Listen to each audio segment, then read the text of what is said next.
They're coming! They're coming! Putting broadside, he was looking at me in my eyes, and I had to gather myself and get to one knee.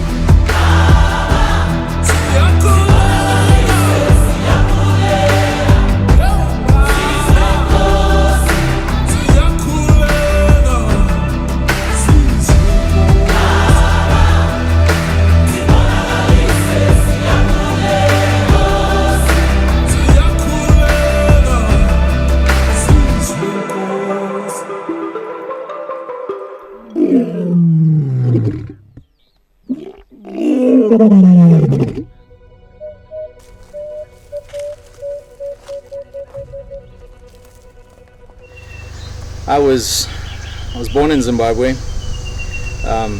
Spent the first 12 years of my life here. I did an immense amount of hunting with my dad, especially here in the Zambezi Valley. It was always a dream of mine to come back.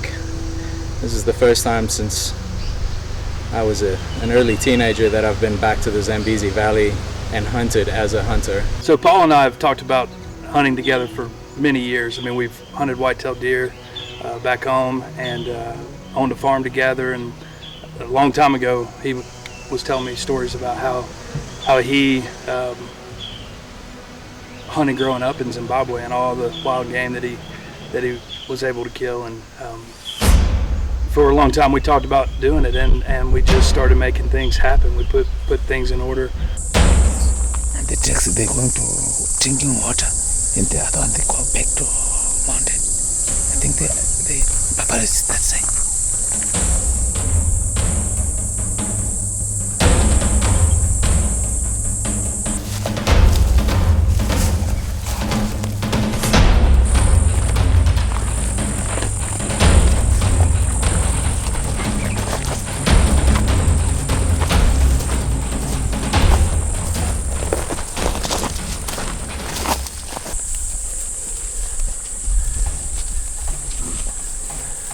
So when the tracker came back and we put together a plan to climb up this mountain, I looked up and I was like, Paul, are they kidding?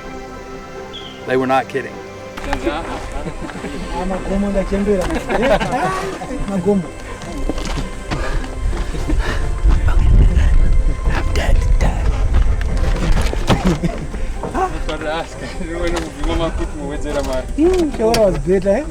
You have to be able to get up and down the hills because that's where the buffalo are, and that can be a challenge, especially if you're like me and you have to sit in an office most of the time.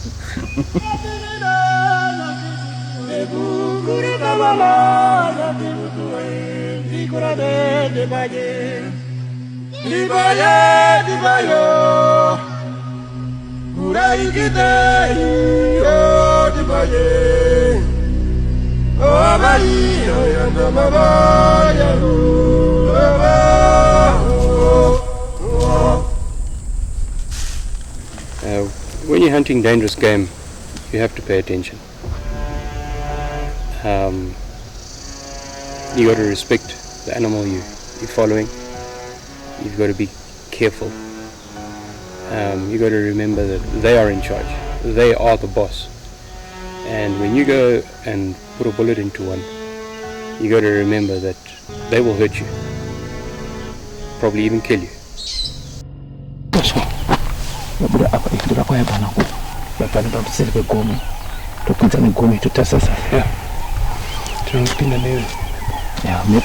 Two have gone out. We think two are still here. We're not 100% sure. I saw something going back that way, but they may have just drank and then...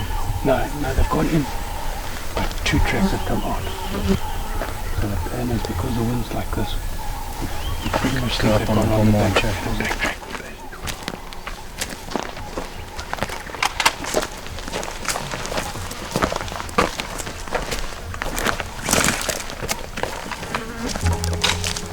We determined that a couple of the buffalo had sort of headed down the valley and a few had headed back up the valley.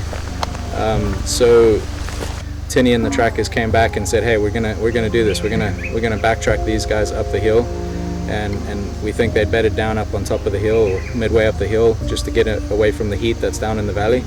And that's when we started up the hill.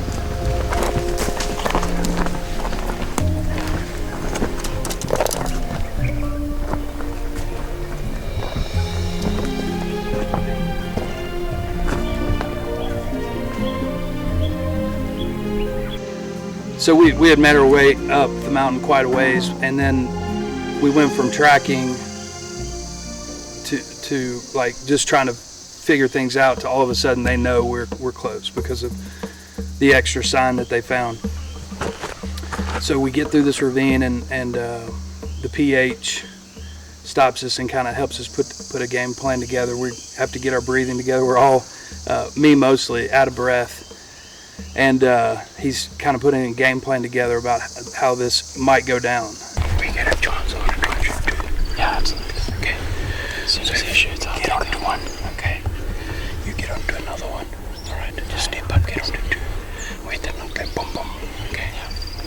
So I'll put you on first. Yeah. I'll go shoot. I'll get him onto one, and then I'll point to another one. Just get onto that. And so we got to be very quiet. We take our time, and it quickly unravels. And here we go.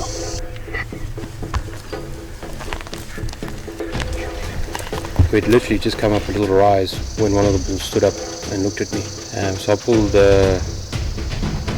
Brooke over and said to him, okay, go ahead onto your knee and line him up and shoot him just under the chin.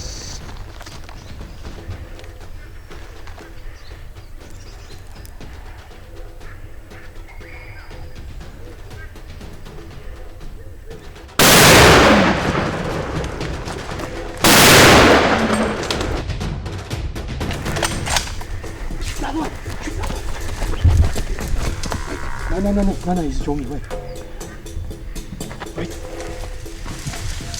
pull. Wait. The front one, pull. Front. Again.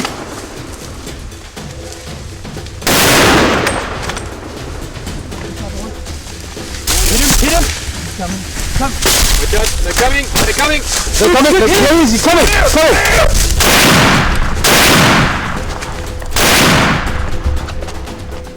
Watch that young one.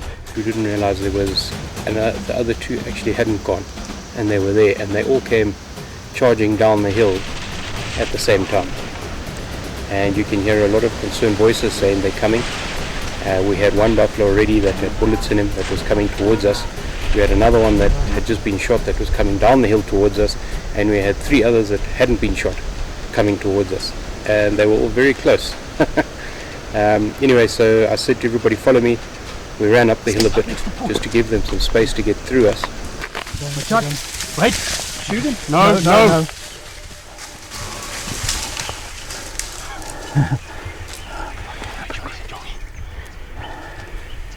He's young.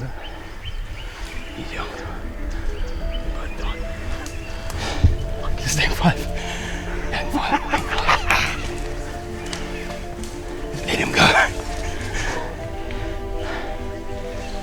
Nixon led the way up the hill, following the tracks, and then all of a sudden he dove out of the way. And again, without the experience of knowing what was going on, it's all coming at me fast. And then Tinie steps up and he's like, okay, it's time.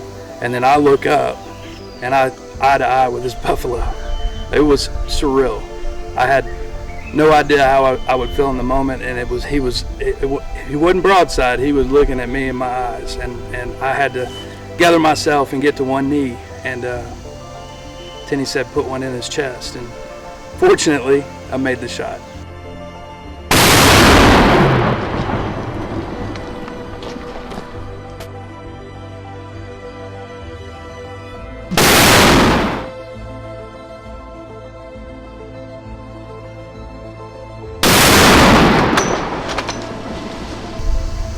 That buffalo was at about 55 to 60 yards. We paced it afterwards where I shot him. He was running from right to left. I put the red dot on his shoulder, squeezed the round off, cycled the bolt. About a second or two later, I put the red dot back on his shoulder, squeezed the round off again. The younger bull broke to our left, and the other two broke to our right, literally coming, brushing past us. So a very nervous bunch of hunters. We reloaded and waited for them to thunder on down, and we went and put in finishing shots, and it was two beautiful buffalo bulls taken literally within 10 meters of each other.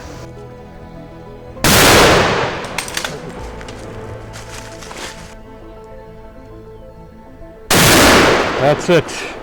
Put it there, my friend. Woo! Fucking double. That's how we roll. Beauty. Woo! Nice work. Well done, guys. Running buffalo. That is perfect. Running and running. Yes. The hind. The hind bark. You